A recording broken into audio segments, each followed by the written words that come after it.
Hinterland Customs here again at the 2021 IPMS Nationals, held in Las Vegas, Nevada, in the heat of the desert. We're here today with some kind of squawking bird over there, people doing a zip line in the background, and Mike North out of Boise, Idaho. Yes. Mike, when did you get in? We landed Friday midday. The show started Thursday, so we were a little bit late. We didn't end up getting to the show until Saturday. Saturday. Yeah. So it was a good show. It was a lot of fun. Yeah. It was worth the plane ride, worth the trip. What'd you think of the vendor room? The vendor room was pretty cool. I came into it late, so a lot of it was picked through already. I've got a pretty substantial stash at home, so I don't really need any more kits, but I did end up getting a lot of paint and a lot of decals and a lot of detail up stuff, so it'll definitely help that way. Was it pretty impressive to see all the different kinds of vendors there? I know you're primarily a car builder. I am. And IPMS is a lot of times known more to be on the military and sci-fi side, but when we come to these shows, I notice we still have a pretty good car presence. There's still a good balance, I think, with different genres. Did you notice that from the vendor standpoint? Cars were a little on the lacking side. Yeah. But it's the system that it is. There's not much you can do about it. I'm just glad that there were some car vendors there that had some stuff that I was interested in. I don't usually build your regular AMT monogram Revell kits. I'm usually building Fuji. You used to, though. I did. mean, yeah, for a long time. I did, and I still have a bunch. Yep. But you're doing import cars now. A lot of import cars. Tuner cars. That's what I prefer. Race cars. Yep. Tell us a little bit about your company, Northwind Customs. As somebody that's known you personally for many years, you got a 3D printer. It all started when someone screwed up. I bought some stuff from a guy. Yep. And he didn't send me any product, which made me angry. I finally did get my money back out of him, but I said, you know what? If he can build them, why can't I? So I actually talked to Mr. Hinterland, and because I knew he had a 3D printer, and I said, well, this is what I'm thinking. Is this a good one to buy? He said, yeah, it works pretty good. There's not anything too crazy with it. So I bought it, and I self-taught myself design. I self-taught how to use the printer, and primarily I started out making wheels and stuff along the lines of that. Then it quickly went from one printer to 3, and a lot more work in design and a lot more work in parts, and I've come up with some stuff that I'm really super proud that I designed. That's awesome. So you were, in less than 30 days, you'd gone from buying a 3D printer to selling product. Yep. and paying for that printer with the product you sold. Yep. Yeah. While also navigating some of the idiocy online with people who are stealing files, and so forth. There's always going to be those that pile of nonsense you have to wade through, but I'm sure you went through that okay. It's a minefield. It really is, because you have files that you design yourself. You have files that you can get for free that may or may not have a contingency on whether you can sell them. Mm-hmm. And then you have files that you can purchase that then you can sell the product out of the file. I do a little bit of all the above. There's some stuff that's solely my design. There's some stuff that I've solely purchased. There's some stuff that I've found that was free that I really liked, and I put my twist onto it so it worked for what I needed it to do. In about a year and a half of business, because I went all through 2020 in business, we're halfway through 2021, all of my equipment has been paid off through the business, and it's helped fund my hobby of going to shows, coming down here. It paid for a good portion of my trip to come down here. That's awesome. So it's took some took some freedom out of our budget to be able to do a couple other things. It was a lot of extra work. Yes. That's So there's a lot of work. That's for sure. There's a lot of extra work involved. But do you think with your company right now, would you like to go to something like GSL, more car oriented, and have a table there in the future, or a show like that? As a vendor, would you like Northwind Customs to be? Would you like to give that a shot? I would. I just simply. I mean, you got to try it. You got to see what it's like, and that's part of the fun of it. Originally, in my business plan of how my business was going to go, is I had my printers, I got my banners, I got my shirts, I got all my business cards, and we were going to go to the show in Seattle. Well, the whole world went stupid, and here we are a year and a half later at the first show. Yep. I debated about trying to vendor this show. I'm really glad that I didn't, because I didn't really have that amount of time that I could dedicate to come down here and spend the extra 3 days that it would have taken me. But no, I would definitely vendor. It is interesting that they, it starts on a Wednesday. Some people can't get in until Friday, so it goes many days. And like you said, some things were picked through a little bit, like you encountered on some of the paint and things you're looking for. What did you think of the show overall when you go in there and you see? For me, I know personally, this is the most models I've ever seen. The most I'd seen before was when you and I were at the Seattle show. There was about 1,200 at that Renton, Washington IPMS show. This show, I don't know what the number is now, but I know they banked on it was in between 3,000 to 3,500 or something like that. There's probably that many on the tables. Yeah. Which is really good. Yep. It's really good to see that the hobby is still there, and that competition is still a part of it. Yep. Because yes, everybody builds for them,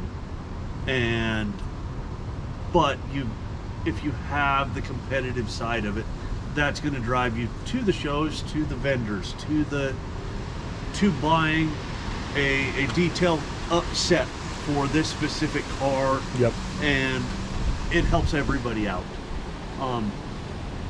Vegas is fun. It is. I love this place. It is my little playground. It is a very often one that me and my wife come down to. So when it was in Vegas, we're like, that's a no-brainer. We'll go. We'll have fun. It won't be any problem. I completely agree. I think out of every show I've gone to have IPMS Nationals in Vegas, I think was a great choice. And I know it is not easy to pull off. These rooms are not cheap to rent, these huge complexes, but it seems like the hotel, the Rio, worked pretty well with IPMS. Another Brian Gugamos was talking earlier to me about how he thought it went off pretty smooth, and both of you, we've all been to shows, whether it was whoever, it could be IPMS, it could be a local, where they are not organized, things are falling apart quickly. I've been to shows where they don't have the categories even lined up until everybody brings the models, and then they're scrambling. And when you do that, of course, then you've got guys left out, something like, well, where do you want this car, this pickup? Because you've just picked 10 categories and it doesn't fit any of them. This one seems to be, wouldn't you agree? Like it's really well put together. Yeah.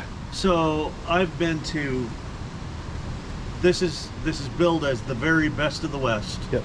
And it's the national championship of it. They have, when it's not the nationals here, it's the best of the West. I've been to that show as well. It is held usually at the East Side Cannery, which is on the other side of town. Okay. I like this venue a lot better. I like the way that it's bigger. Yeah. It's a little better set up. It's not as, there's a lot more thought that went into how we're making our paths to go through the room. And I think do you think maybe the COVID protocols have helped with that? I mean, in a way, because I did notice there's a lot more space here. There's this complex is huge. They got hallways that are 50 yards wide. The ceiling's 100 yards tall or whatever it is, and you go through there, and then when you go in there, I noticed it was nice and easy like that, because some shows you go to and it's cramped.